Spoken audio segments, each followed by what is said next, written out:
my fellow readers. Today I'm back with 2 more macabre works from Junji Ito.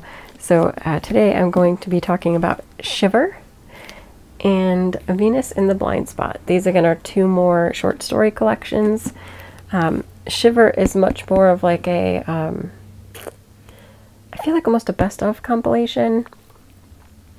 And then Venus in the Blind Spot is one of the newer Junji Ito collections. I think this was 2019. Oh, last year, 2020. The original publication was 2019. So this is one of the newer works. And Shiver's a couple of years old. Let us see. Published here 2017. Its original copyright was 2015 and published here in 2017. And these are both available from Viz Media, both part of the Signature series. So usually the Signature series has like better covers and it's more of an adult collector line.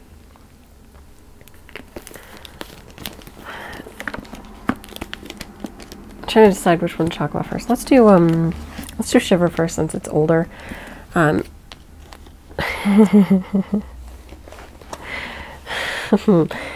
Shiver does include the first Tomie story, which I should probably maybe do a review on Tomie at some point, but it includes that first story. What I liked about Shiver as well, Shiver has little author notes at the end of each story, and that's the first time I think that that has existed in the Junji Ito collections. So not only do you get to read the story, but then you get to read Junji Ito's thoughts about the story, like why he created it, and all that jazz, which I found really, really fun about it. I like that this collection, a lot of the focuses were on different artists, so like music and musicians, models / idols.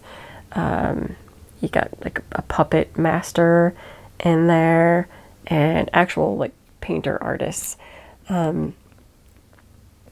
So I liked that. I thought that was cool because there was kind of like, it brought a lot of it like together, even though that wasn't necessary. And this also included in it one of the most disgusting stories I've ever read, which I really had trouble finishing. I was really grossed out by it. The story is called Greased, and I feel a little bit sick even thinking about it. It was not my favorite. It just really grossed me out. I'm not even lying about that. Like, I literally had trouble finishing it. It was so gross. That I was like, oh, I don't want to look. I don't want. I got through it, but that was not my favorite. It was so gross.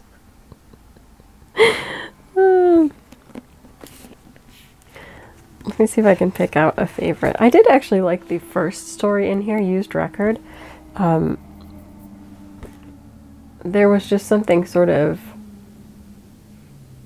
imprintable and magical about that one. Like, it's still a disturbing, very dark story, but I liked kind of the idea behind it and the messaging. I thought it was very interesting. I liked that one. Yeah, and there's a story, Honored Ancestors, in here that was so weird. But I also quite liked that one a lot as well. There's the whole idea behind it I thought was so unique and interesting. So I liked that one. You kind of can't go wrong. Oh, what was that one called?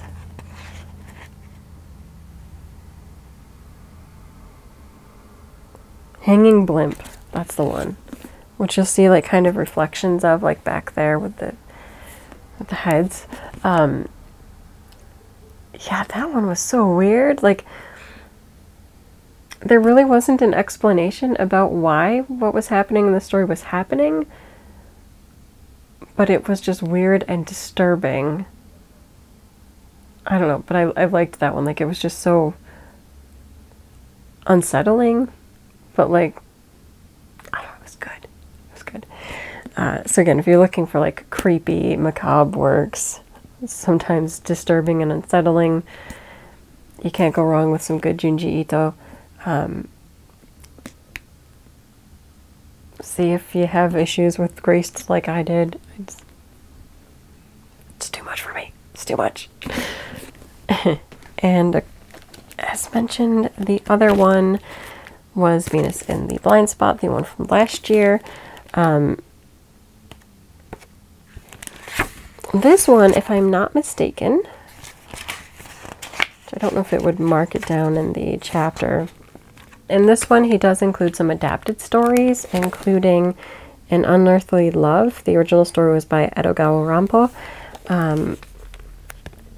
And yeah, he does some good adaptations. I do have his manga adaptation of No Longer Human. But yeah.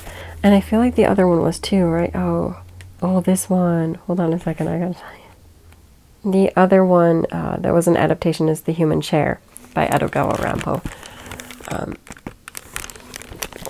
Yes.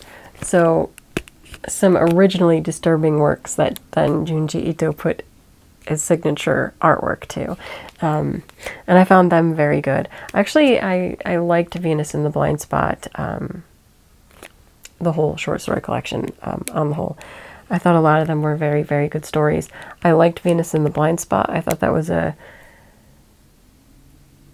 was such a twisted story. I really liked that. I can maybe say a little bit about that story because it's about a young woman who's very pretty, and we're in the viewpoint of a male character, I think, when it first starts. So this young girl comes out and she's talking to these guys. I think she's excited about something that's happening in space, if I remember correctly. And as she gets closer to them, she becomes invisible. And you're like, why is she suddenly invisible? And you get to find out why. And it's so disturbing, but it's also really good. Yeah, I liked that one. The very first story in here is called Billions Alone. You can check out some of that artwork. Totally messed up, but really a really good story where you're like, what is going on? And you semi find out what's going on, but it's like, I don't know, so messed up. Yeah, there's a lot of good ones in this one. The Licking Woman. So bizarre. But good. It's creepy. Yeah, I don't think there was too many that I didn't really love. I don't think there was any that I didn't really enjoy reading. I think for the most part they were all pretty good, pretty creepy. I had thoughts about them. I don't know. I just enjoyed it overall. I thought this was a good compilation of stories. Once again, I borrowed this from the library, which is why it's so shiny. It's a nice Mylar cover. You could check with your library, see if they offer it as well. And if not, once again, it's available from Viz. It should still be in print. This just came out last year, so it should be readily available. So yeah, I've been reading a lot of Junji Ito lately, enjoying it during this spooky season. And I feel like I don't think I could read these stories all the time, but every once in a while, especially this time of year, I don't mind that vibe. I don't mind being a little disturbed or creeped out. It just fits with the vibe, the whole atmosphere of the fall and heading towards Halloween. So I really enjoy reading them during that time. And then, you know, I'll read more shoujo fluff for the majority of the year. Yeah, overall, both of these are super, super good. I think what always wins in all of Junji Ito's works are the actual artwork. I think there's amazing art that's also unique to Junji Ito. I honestly think Shiver might be one of my favorite covers.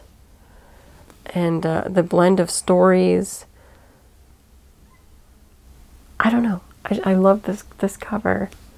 Except for the character from Grease, kind of every time I see it, I'm reminded of that story, and I don't like it. But I also think like Venus in the Blind Spot is really good. What I also like about this edition is that there is like artwork. Special artwork like inside.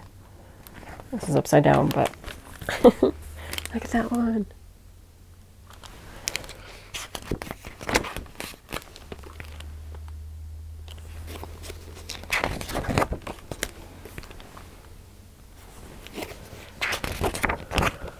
It's just so good. And there are some color pages in this version. So I pick this one up and read it, I think, if you can, because I like this one. Even if you just want to look at the art. And just thinking about that, I'm like, does Junji Ito have an art book? I may have to look at obtaining a Junji Ito art book if one exists. Because I enjoy the art. Like, it's so good. There you go. That is it for this video. Until next time. Bye.